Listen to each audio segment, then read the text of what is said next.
O soluço de 1 bilhão de almas.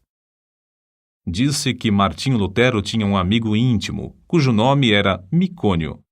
Ao ver Lutero sentado dias a fio trabalhando no serviço do mestre, Micônio ficou penalizado e disse-lhe: "Posso ajudar mais onde estou. Permanecerei aqui, orando, enquanto tu perseveras incansavelmente na luta." Micônio orou dias seguidos por Martinho. Mas enquanto perseverava em oração, começou a sentir o peso da própria culpa. Certa noite, sonhou com o Salvador, que lhe mostrou as mãos e os pés. Mostrou-lhe também a fonte na qual o purificara de todo o pecado. "Segue-me", disse-lhe o Senhor, levando-o para um alto monte de onde apontou para o nascente. Micônio viu uma planície que se estendia até o longínquo horizonte. Essa vasta planície estava coberta de ovelhas, de muitos milhares de ovelhas brancas.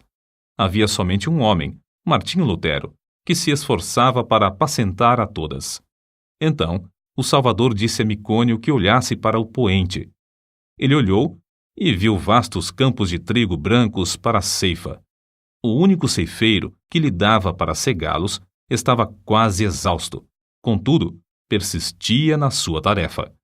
Nessa altura, Micônio reconheceu o solitário ceifeiro, seu bom amigo, Martinho Lutero. Ao despertar do sono, tomou esta resolução: "Não posso ficar aqui orando enquanto Martinho se afadiga na obra do Senhor. As ovelhas devem ser pastoreadas, os campos têm de ser ceifados. Eis-me aqui, Senhor. Envia-me a mim." Foi assim que Micônio saiu para compartilhar o labor de seu fiel amigo. Jesus nos chama para trabalhar e orar. É de joelhos que a Igreja de Cristo avança. Foi Lionel Fletcher quem escreveu: "Todos os grandes ganhadores de almas, através dos séculos, foram homens e mulheres incansáveis na oração. Conheço como homens de oração quase todos os pregadores de êxito da geração atual, tanto como os da geração próxima passada, e sei que, igualmente, foram homens que oravam intensamente. Certo evangelista tocou-me profundamente a alma quando eu ainda era jovem repórter de um diário. Esse evangelista estava hospedado em casa de um pastor presbiteriano. Bati à porta e pedi para falar-lhe. O pastor, com voz trêmula e com um rosto iluminado por estranha luz, respondeu: "Nunca se hospedou um homem como ele em nossa casa. Não sei quando ele dorme. Se entro no seu quarto durante a noite para saber se precisa de alguma coisa, encontro-o orando. Vi-o entrar no templo cedo de manhã e não voltou para as refeições. Fui à igreja. Entrei furtivamente para não perturbá-lo. Achei-o sem paletó e sem colarinho. Estava caído de bruços diante do púlpito. Ouvi a sua voz como que agonizante e comovente, instando com Deus em favor daquela cidade de garimpeiros, para que dirigisse almas ao Salvador. Tinha orado toda a noite. Tinha orado e jejuado o dia inteiro. Aproximei-me furtivamente do lugar onde ele orava prostrado. Ajoelhei-me e pus a mão sobre seu ombro. O suor caía-lhe pelo corpo. Ele nunca me tinha visto, mas fitou-me por um momento e então rogou: "Ore comigo, irmão. Não posso viver se esta cidade não se chegar a Deus." Pregara ali 20 dias sem haver conversões. Ajoelhei-me ao seu lado e oramos juntos. Nunca ouvira alguém insistir tanto como ele. Voltei de lá assombrado, humilhado e estremecendo. Aquela noite assisti ao culto no grande templo onde ele pregou. Ninguém sabia que ele não comera durante o dia inteiro, que não dormira durante a noite anterior. Mas, ao levantar-se para pregar, ouvi diversos ouvintes dizerem: "A luz do seu rosto não é da terra." E não era mesmo. Ele era conceituado instrutor bíblico, mas não tinha o dom de pregar. Porém, nessa noite, enquanto ministrava, o auditório inteiro foi tomado pelo poder de Deus. Foi a primeira grande colheita de almas que presenciei. Há muitas testemunhas oculares do fato de Deus continuar a responder às orações, como no tempo de Lutero, Edwards e Judson. Transcrevemos aqui um comentário publicado em certo jornal.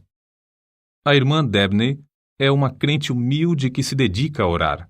Seu marido, pastor de uma grande igreja, foi chamado para abrir a obra em um subúrbio habitado por pobres. No primeiro culto não havia nenhum ouvinte. Somente ele e ela estavam presentes. Ficaram desenganados. Era um campo dificílimo. O povo não era somente pobre, mas depravado também. A irmã Dabney viu que não havia esperança a não ser clamar ao Senhor e resolveu dedicar-se persistentemente à oração. Fez um voto a Deus que, se ele atraísse os pecadores aos cultos e os salvasse, ela se entregaria à oração e jejuaria 3 dias e 3 noites no templo, todas as semanas, durante um período de 3 anos. Logo que a esposa daquele pastor angustiado começou a orar sozinha no salão de cultos, Deus começou a operar, enviando pecadores a ponto de o salão ficar superlotado de ouvintes. Seu marido pediu que orasse ao Senhor para que ele lhes desse um salão maior. Deus moveu o coração de um comerciante para desocupar o prédio fronteiro ao salão, cedendo-o para os cultos. Continuou a orar e a jejuar 3 vezes por semana, e aconteceu que o salão maior também não comportava os auditórios. Seu marido rogou-lhe novamente que orasse e pedisse um edifício onde todos quantos desejassem assistir aos cultos pudessem entrar. Ela orou e Deus lhes deu um grande templo, situado na rua principal desse subúrbio. No novo templo, também a assistência aumentou a ponto de muitos dos ouvintes serem obrigados a acompanhar as pregações de pé, na rua. Muitos foram libertos do pecado e batizados. Quando os crentes sentem dores em oração, é que renascem almas. Os que semeiam em lágrimas cegarão com alegria. Salmos, capítulo 126, versículo 5. O soluço de 1 bilhão de almas na terra me soa aos ouvidos e comove o coração. Esforço-me, pelo auxílio de Deus, para avaliar, ao menos em parte, as densas trevas, a extrema miséria e o indescritível desespero dessa multidão de almas sem Cristo. Medita, irmão, sobre o amor do Mestre, amor profundo como o mar. Contempla o horripilante espetáculo de desespero dos povos perdidos, até não poderes censurar, até não poderes descansar, até não poderes dormir. Sentindo as necessidades dos homens que perecem sem Cristo, foi que Carlos Inwood escreveu o que falamos há pouco, e é por essa razão que se abrasa a alma dos heróis da Igreja de Cristo através dos séculos.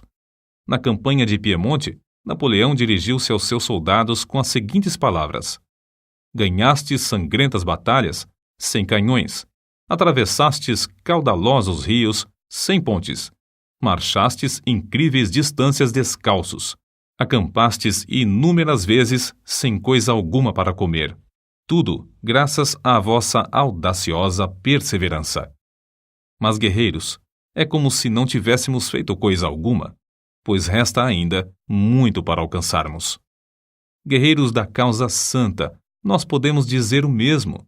É como se não tivéssemos feito coisa alguma. A audaciosa perseverança é-nos ainda indispensável. Há mais almas para salvar atualmente do que no tempo de Miller, de Livingstone, de Patton, de Spurgeon e de Moody. Ai de mim se não anunciar o Evangelho. 1 Coríntios, capítulo 9, versículo 16. Não podemos tapar os ouvidos espirituais para não ouvir o choro e os suspiros dos atuais 6 bilhões de almas na Terra, que não conhecem o caminho para o lar celestial.